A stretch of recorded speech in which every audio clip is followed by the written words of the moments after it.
Hello students, good noon.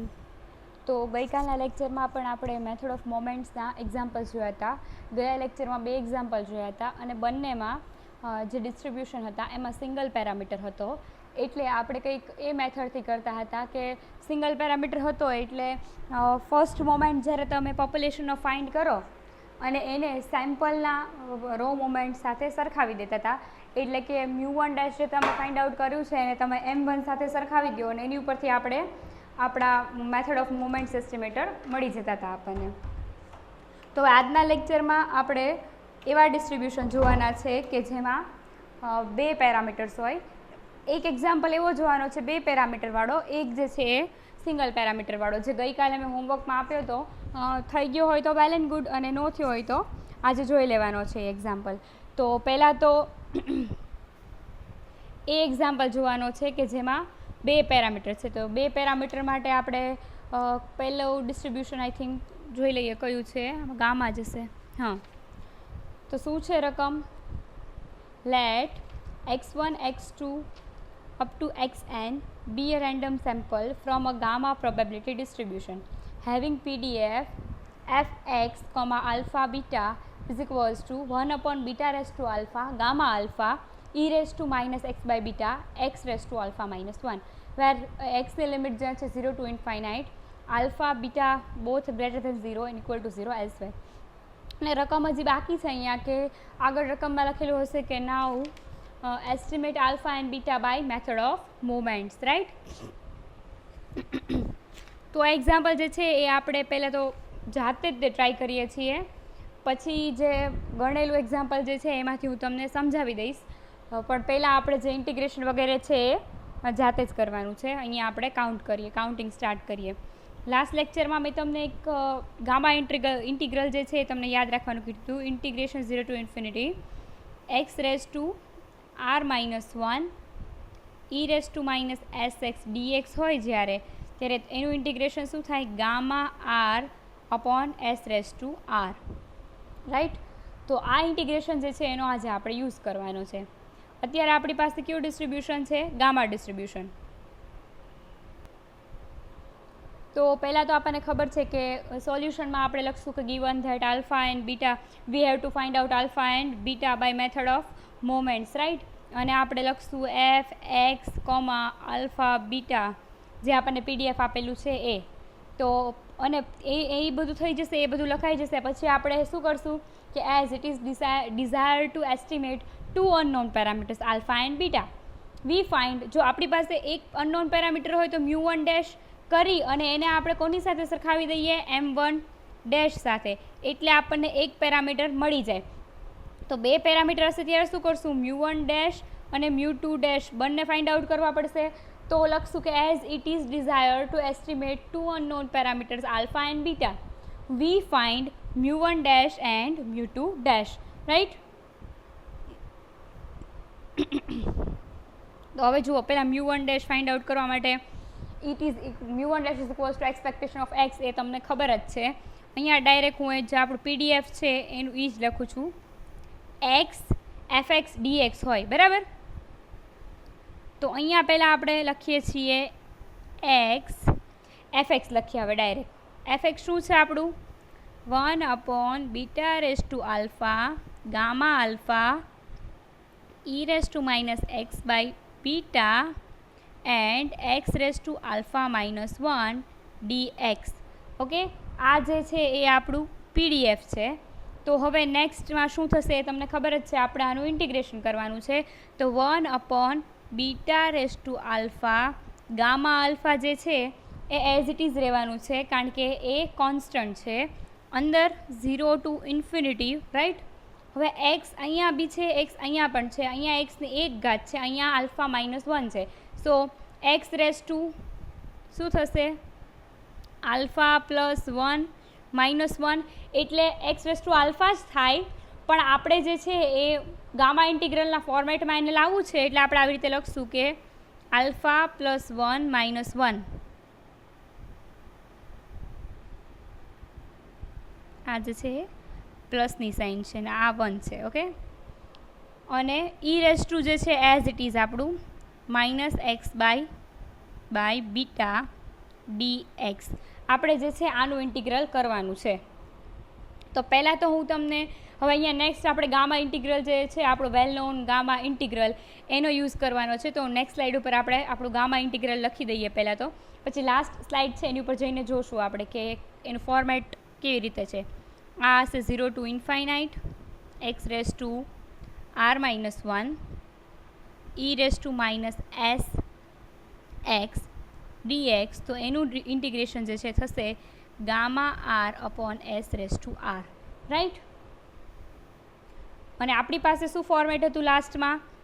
1 upon beta raise to alpha gamma alpha integration હતું 0 to ઇન્ફાઇનાઇટનું x raise to alpha plus 1 minus 1 and e raise to minus x by beta dx. આવું હતું આપણું integration, બરાબર છે.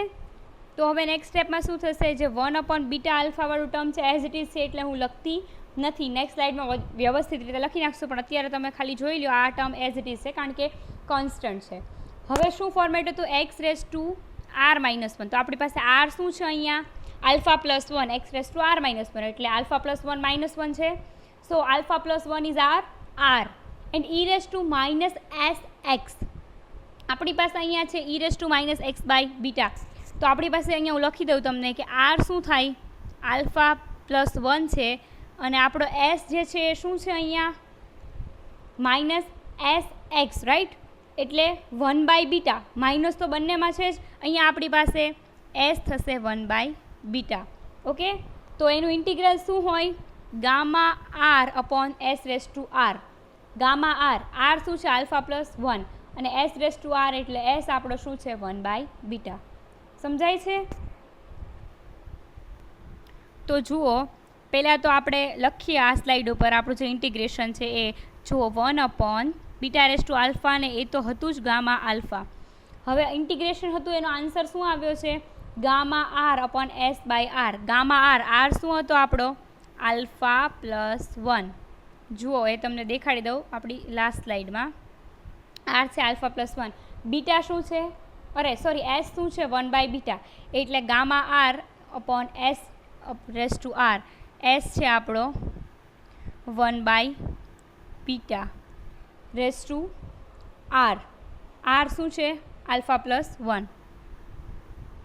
સમજાય છે? Right. એટલે આવું થશે આપણી પાસે ફોર્મેટ જે છે ફાઇનલી.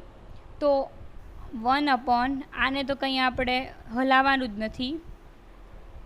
ગામા આલ્ફા એટલે તમને ખબર છે કે ગામા આલ્ફા પ્લસ 1 ને તમે આવી રીતે લખી શકો આલ્ફા ગામા આલ્ફા, કારણ કે ગામા એન જે હોય એ કંઈક આવી રીતે હું તમને દેખાડી દઉં.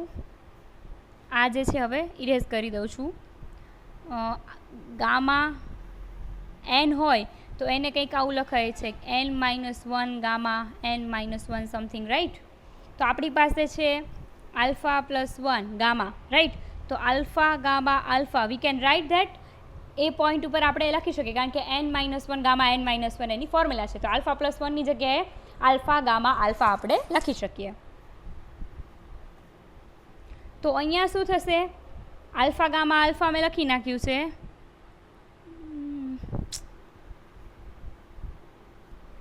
જુઓ અહીંયા જે લાસ્ટ સ્ટેપ જે છે એમાં મેં લખી નાખ્યું છે. આ beta raise to alpha as it is, gamma alpha જે છે as it is. Alpha plus gamma alpha plus 1 છે એની જગ્યાએ આપણે લખ્યું છે આલ્ફા ગામા આલ્ફા. અને જુઓ અહીંયા 1 by beta raise to alpha plus 1 હતું, તો છેદનો છેદ ક્યાં જશે? અંશમાં જશે.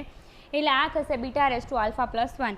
હવે જુઓ તમે, આલ્ફા આલ્ફા કેન્સલ થઈ જશે આપણો gamma alpha. Beta alpha cancel થઈ જાય તો અહીંયા ખાલી બીટા રેઝ ટુ 1 વધે ને અહીંયા શું વધશે? આલ્ફા અને અહીંયાથી એક બીટા. એટલે આન્સર આપણને મળે આલ્ફા બીટા, રાઈટ. એટલે આલ્ફા બીટા જે આન્સર આપણને મળ્યો એ કોની બરાબર મળે છે આપણને? આપણે μ1 ડેશ ફાઇન્ડ આઉટ કરતા હતા. μ1 ડેશ શું મળે આપણને? Alpha beta. એને આપણે કહીએ ઇક્વેશન નંબર 1. આ હજી આપણને મળ્યું છે, શું મળ્યું છે? μ1 ડેશ, રાઈટ. અહીંયા આપણી પાસે બે અનનોન પેરામીટર આલ્ફા અને બીટા. હવે આપણે μ1 ડેશ ગોત્યું છે એવી રીતે μ2 ડેશ પણ આપણે ફાઇન્ડ આઉટ કરવું પડશે, રાઈટ. તો μ2 ડેશ જે છે એ આપણે જોવાનું છે કેવી રીતે એને ફાઇન્ડ આઉટ કરી શકાય. તો હવે મ્યુ ટુ ડેશ માટે જોઈએ. મ્યુ ટુ ડેશ એટલે expectation of x square. We all know that. So એ હું લખતી નથી. 0 ટુ ઇન્ફાઇનાઇટ ડાયરેક્ટ અહીંયા લખું છું એક્સ સ્ક્વેર. એફ એક્સ છે આપણું beta raise to alpha gamma alpha E raise to minus x by beta and X raise to alpha minus 1. અહીંયા ડીએક્સ તો છે જ. હવે આપણને ખબર છે બીટા રેસ ટુ આલ્ફાવાળું જે છે beta raise to alpha gamma alpha એને આપણે અહીંયા કોન્સ્ટન્ટ છે આપણી માટે 0 to infinite as it is છે. હવે X raise to alpha plus 1 plus અહીંયા આલ્ફા માઇનસ 1 છે અને આ છે પ્લસ 2 એટલે આલ્ફા માઇનસ 1 પ્લસ 2 એટલે એ બને આલ્ફા પ્લસ 1 બને, રાઈટ. પણ આપણે શું કરવું છે આલ્ફા પ્લસ 1 વાળું ફોર્મેટ એ બને આલ્ફા પ્લસ 1 જ તે, રાઈટ. તો ચલો અહીંયા એક સ્ટેપમાં હું તમને એમ જ દેખાડું છું. આલ્ફા પ્લસ 1 રાખીએ કારણ કે આલ્ફા માઇનસ 1 પ્લસ 2, રાઈટ. અહીંયા એક્સ સ્ક્વેર છે અને અહીંયા આલ્ફા માઇનસ 1 છે એટલે એ ટર્મ થશે બધી X raise to alpha plus 1. હા, એક્સ થઈ ગયું આપણું. E raise to minus x by beta તો એઝ ઇટ ઇઝ જ રહેવાનું છે ડીએક્સ. ઓકે. હવે તમને ખબર છે કે જ્યારે 0 ટુ ઇન્ફાઇનાઇટ વાળું ઇન્ટિગ્રેશન આપણે યુઝ કરીએ છીએ વેલ નોન ગામા ઇન્ટિગ્રલ જ આમાં આપણે યુઝ કરવું પડશે. તો ત્યારે જે એક્સની હશે ટર્મ એ શું છે X raise to R minus 1. આપણું ફોર્મેટ એવું છે minus X raise to R minus 1 E raise to minus S X D X. તો અહીંયા આર માઇનસ 1 તો છે નહીં, આલ્ફા પ્લસ 1 છે. તો એની જગ્યા ઉપર આપણે એક અલગથી ટર્મ મૂકીએ છીએ. શું ટર્મ મૂકીએ છીએ હું દેખાડું તમને. એની જગ્યાએ આપણે મૂકીએ x raise to alpha plus 2 minus 1, right. એટલે છે તો આલ્ફા પ્લસ 1 જ છે, આલ્ફા પ્લસ 2 માઇનસ 1, રાઈટ. તો આ જે એક્સની ટર્મ છે એની જગ્યાએ આપણે એ ટર્મ મૂકી દઈએ છીએ. આ જે ટર્મ છે એમાં જો સુધારો કરી દઉં છું આલ્ફા પ્લસ 2 માઇનસ 1, બરાબર. હવે ઇન્ટિગ્રલ યાદ કરાવવું પડશે ને. જોઈએ આમાં હું ફરીથી લખું છું ઇન્ટિગ્રલ. વારંવાર એટલે લખું છું કે આ જે છે તમને યાદ રહી જાય. X raise to R minus 1 E raise to minus S X D X જ્યારે હોય ત્યારે એનું થાય gamma R upon S raise to R. અહીંયા તમે જુઓ આર જે ટર્મ હશે એ આપણો આર થશે. તો એ ટર્મ જોઈએ આલ્ફા પ્લસ 2 આપણો આર શું બનશે alpha plus 2 is R. And S તો આપણો સેમ જ છે 1 બાય બીટા જ રહેશે આપણો એસ, રાઈટ. એસમાં કોઈ પણ પ્રકારનો ચેન્જીસ થયો નથી. એટલે આર જે છે આપણને આલ્ફા પ્લસ 2 મળે છે, એસ જે છે એ 1 બાય બીટા મળે છે. તો આપણું ફાઇનલ જે ઇન્ટિગ્રલ છે મ્યુ ટુ ડેશ એ કેવું બનશે કંઈક જુઓ. આ તો એઝ ઇટ ઇઝ રહેશે beta raise to alpha gamma alpha gamma R આપણે શું છે alpha plus 2 S raise to R 1 by beta raise to alpha plus 2.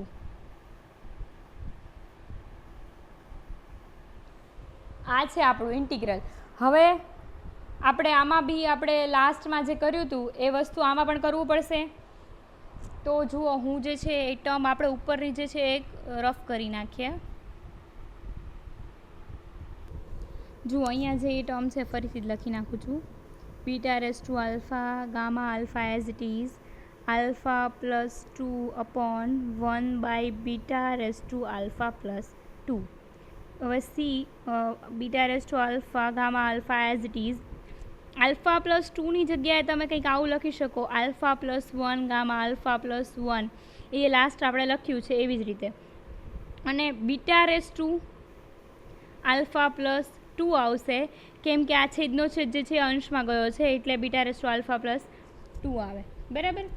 હવે અહીંયા આપણે એટલે મેં જગ્યા રાખી છે કે જો અહીંયા આપણે આલ્ફા જે છેદમાં અહીંયા આપણી પાસે શું છે આલ્ફા પ્લસ 1. તો આલ્ફા પ્લસ 1ની જગ્યાએ આપણે લખી શકીએ આલ્ફા ગામા આલ્ફા લખી શકાય ને. તો આપણે એની જગ્યાએ આલ્ફા ગામા આલ્ફા લખવાનું છે ગામા આલ્ફા પ્લસ 1ની જગ્યાએ. તો એ લખી દઈએ. આ છે ગામા આલ્ફા પ્લસ 1 એની જગ્યાએ હું લખું છું alpha gamma alpha. Here alpha will be cancel out beta raise to alpha બે જશે તો અહીંયા છે બીટા સ્ક્વેર વધે આપણી પાસે, અને આ વધશે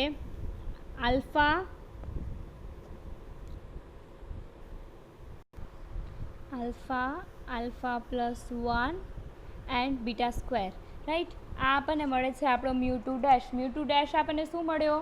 alpha plus 1 beta square. Okay, આ છે આપણો μ2 ડેશ. હવે યાદ કરી લઈએ કે ઇરેઝ કરી નાખું છું આ બધું. પહેલાં આપણે ફાઇન્ડ આઉટ શું કર્યું છે? μ1 ડેશ એ મળ્યું આપણને આલ્ફા બીટા. μ2 ડેશ એ આપણને શું મળ્યું? Alpha plus 1 beta square. આ ઇક્વેશન ઓલાને 1 કીધું હતું, આને ઇક્વેશન 2 કહેવાનું છે. હવે જુઓ, પહેલાં શું હતું કે આપણે ઓલા બધામાં આપણો અનનોન એસ્ટિમેટર થીટા હતો, થીટા કેપ કરીને ફાઇન્ડ આઉટ કરતા હતા. આમાં આપણે μ1 ડેશ અને μ2 ડેશ તો આપણને મળ્યા જ છે, પણ μ2 ડેશ અને μ1 ડેશ ઉપરથી આપણે આલ્ફા અને બીટા કોઈ પણ રેશિયો લ્યો કે એક પણ રીતે અત્યારે મળી શકે એમ દેખાતા નથી. તો હવે આપણે શું કરીશું? અહીંયા જુઓ, μ2 આની માટે એક્સ્ટ્રા એક ફાઇન્ડ આઉટ કરવાનો છે. μ2નું ફોર્મ્યુલા આપણને ખબર છે, μ2 dash minus μ1 dash whole square, it will be μ2, right. તો μ2 ડેશ μ2 શું મળે? μ2 dash minus μ1 dash whole square. તો નેક્સ્ટ સ્લાઇડ જે છે એની ઉપર એની કાઉન્ટિંગ કરી લે. અહીંયા μ2 ડેશ આપણી પાસે છે alpha square beta square plus, એ તો ડાયરેક્ટ એનું અંદર ગુણાવીને જ છે એ ટર્મ. આગળની ટર્મ જે છે એ મૂકીએ. પહેલાં શું હતું? Alpha plus 1 and it is beta square minus μ1 ડેશનો સ્ક્વેર. μ1 હતો આલ્ફા બીટા અને એનો સ્ક્વેર. હવે જુઓ, અહીંયા બધાને એક સાથે આને આ ત્રણેય પદને ગુણાવશો એટલે થશે alpha square beta square plus alpha beta square, અને આ થશે આલ્ફા સ્ક્વેર બીટા સ્ક્વેર.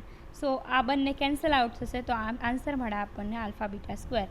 આ મળે છે આપણો μ2 મળ્યો આપણને આલ્ફા બીટા સ્ક્વેર. એને આપણે કહેવાનું છે ઇક્વેશન નંબર 3. ઓકે, μ1 ડેશ આપણી પાસે છે આલ્ફા બીટા, μ2 આપણી પાસે છે આલ્ફા બીટા સ્ક્વેર. જુઓ, નેક્સ્ટ હવે કંઈક આપણે આવી રીતે કરવાનું છે, એ મેં આખું લખી નાખ્યું છે. μ1 ડેશ આપણી પાસે છે, આપણને ખબર છે μ1 ડેશ શું છે? Alpha beta. μ2 છે આલ્ફા બીટા સ્ક્વેર. તો μ2 અપોન μ1 ડેશનો જ્યારે આપણે રેશિયો લેશું તો એ આપણને શું પ્રોવાઈડ કરે? બીટા. એટલે આપણી પાસે શું છે અત્યારે?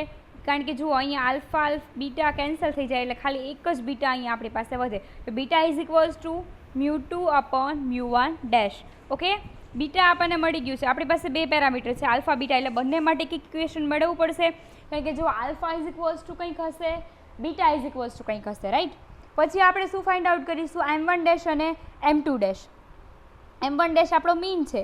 હવે m2 ડેશ અહીંયા એનું m2 ડેશ જે છે ઇઝ ઇક્વલ્સ ટુ જે આપણે m2 આપણે ફાઇન્ડ આઉટ કરવાનું છે. m2 dash is equals to m2 ન થાય, બટ m2 આપણે અહીંયા લેશું કારણ કે μ2 ડેશની જગ્યાએ μ2 છે, એવી રીતે m2 ડેશની જગ્યાએ આપણે m2નો યુઝ કરવાનો છે, રાઈટ. તો એક આપણને બીટામાં મળી ગયું છે. આલ્ફા માટે શું કરીએ છીએ? આલ્ફા ઇઝ ઇક્વલ્સ ટુ, અહીંયા જુઓ તમે, alpha is equals to μ1 dash upon beta થાય. તો અહીંયા એ મૂક્યું છે μ1 ડેશ અપોન બીટા. બીટા શું છે? μ2 અપોન μ1 ડેશ. એટલે અહીંયા વેલ્યુ મૂકે છે બીટાની. છેદનો છેદ અંશમાં જશે એટલે μ1 બે વાર ગુણાઈ જાય તો μ1 ડેશનો સ્ક્વેર અપોન μ2. આ આપણી પાસે આપણો આલ્ફા છે, રાઈટ. તો જુઓ, અહીંયા હું તમને આલ્ફા અને બીટાની જે વેલ્યુ હતી એ લખી દઉં છું. આલ્ફા છે μ1 ડેશનો સ્ક્વેર અપોન μ2, એને કીધું છે ઇક્વેશન 5. એન્ડ બીટા આપણો મળ્યો μ2 અપોન μ1નો ડેશ.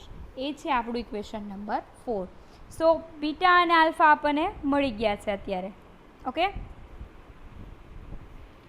જુઓ આપણી બુક જે છે એમાં આપણે અહીંયા સુધી પહોંચી ગયા છીએ. આલ્ફા અને બીટા આપણે જોઈ લીધા છે. આલ્ફા μ2 અપોન μ1 આલ્ફા છે μ1 ડેશનો સ્ક્વેર અપોન μ2 એન્ડ બીટા છે μ2 અપોન μ1. હવે શું કીધું છે? Now let x1 x2 xn be a random sample from fx alpha beta. તો m1 ડેશ શું છે? આપણો સેમ્પલ મીન, એ આપણને ખબર જ છે. m2 ડેશ એટલે શું થાય? x1 square x2 square, right, એ થાય. પણ આપણે અહીંયા m2ની જરૂર છે. સો m2ની શું ફોર્મ્યુલા છે? m2ની ફોર્મ્યુલા કંઈક આવી છે, m2 is equals to m2 dash minus m1 ડેશનો સ્ક્વેર. અને એને આપણે કહીએ છીએ આપણો સેમ્પલ વેરિયાન્સ. ઓકે, સો જે આપણો μ2 કેપ જે લેશું એ શું હશે, આપણો m2. m2 શું છે, સેમ્પલ વેરિયાન્સ છે આપણી માટે. ઓકે, જો તો આપણે આલ્ફા બીટા એ કઈ ટર્મમાં છે, μ1 ડેશ અને μ2ની ટર્મમાં છે. તો μ1 ડેશ એટલે આપણે એનો એસ્ટિમેટ લેશું, એટલે μ1 ડેશનો કેપ કહી દેશું એને, રાઈટ. μ1 ડેશ એ આપણો મીન છે, μ1 ડેશનો cap is equals to x bar આપણો, અને μ2 જે છે એ શું છે, m2, એટલે કે એને આપણે કહીએ છીએ સેમ્પલ વેરિયાન્સ, એને કહીએ છીએ s², રાઈટ. તો આ જે છે નેક્સ્ટ સ્લાઇડમાં આપણે જોઈએ કે હવે એને કઈ રીતે આગળ મેથડ ઓફ મોમેન્ટ્સ આવી રીતે. જો બીટા કેપ શું છે આપણો, μ2 અપોન μ1 ડેશ. μ2 કેપ શું છે આપણી પાસે, s² અને μ1 ડેશ x બાર. સો આપણી માટે બીટા કેપ મળે sample variance upon sample mean. એવી જ રીતે આલ્ફા કેપ μ1 ડેશનો સ્ક્વેર અપોન μ2 છે. ઓકે, તો ઇટ વિલ બી x બારનો સ્ક્વેર અપોન s², તો સેમ્પલ મીનનો square upon sample variance, right. તો આ જે છે એ આપણને બે પેરામીટરવાળા જે ડિસ્ટ્રીબ્યુશન હતા એની પહેલો એક્ઝામ્પલ આપણે કર્યો. તમે જુઓ છો એમ અઘરો નથી, પણ થોડો લેન્ધી જરૂર કહી શકાય એને, કારણ કે આજે આપણે આ લેક્ચરમાં આખામાં એક એક્ઝામ્પલ પૂરો થયો છે ખાલી. આવી જ રીતે હજી ઘણી જગ્યાઓ પર આપણે બે પેરામીટર હશે, તો તમે ટ્રાય કરી શકો એ બંને પેરામીટરવાળું એક તો હું જ કહું છું કે બે પેરામીટર હોય એવું ડિસ્ટ્રીબ્યુશન આપણે alpha P upon gamma P, right, e⁻ alpha x x⁻p−1 એ વાળું ડિસ્ટ્રીબ્યુશન જે છે એમાં આપણે μ1 ડેશ અને μ2. જો જનરલી બે ડિસ્ટ્રીબ્યુશનવાળા એક્ઝામ્પલ હશે ને આપણે ત્યારે μ1 ડેશ અને μ2 આનો જ આપણે યુઝ કરતા હોઈએ છીએ. μ2 ડેશ મળે છે ખરું આપણને, μ2 ડેશ આપણે ફાઇન્ડ આઉટ કરીએ છીએ, પણ એની ઉપરથી ડાયરેક્ટ μ2 લઈ લઈએ છીએ, અને m2 ડેશ ઉપરથી m2 ફાઇન્ડ આઉટ કરી લઈએ છીએ, કારણ કે આ જે m2 જે છે ને x1 આ તો અલગ જ વસ્તુ છે, x1² + x2² up to xn² upon n, એ આપણે જનરલી યુઝ નથી કરતા. m2 શું છે, આપણું સેમ્પલ વેરિયાન્સ છે. ઓકે, તો એ દરેક જગ્યા ઉપર એસ્ટિમેટ તરીકે વેરિયાન્સ તો યુઝ કરતા હોઈએ છીએ આપણે.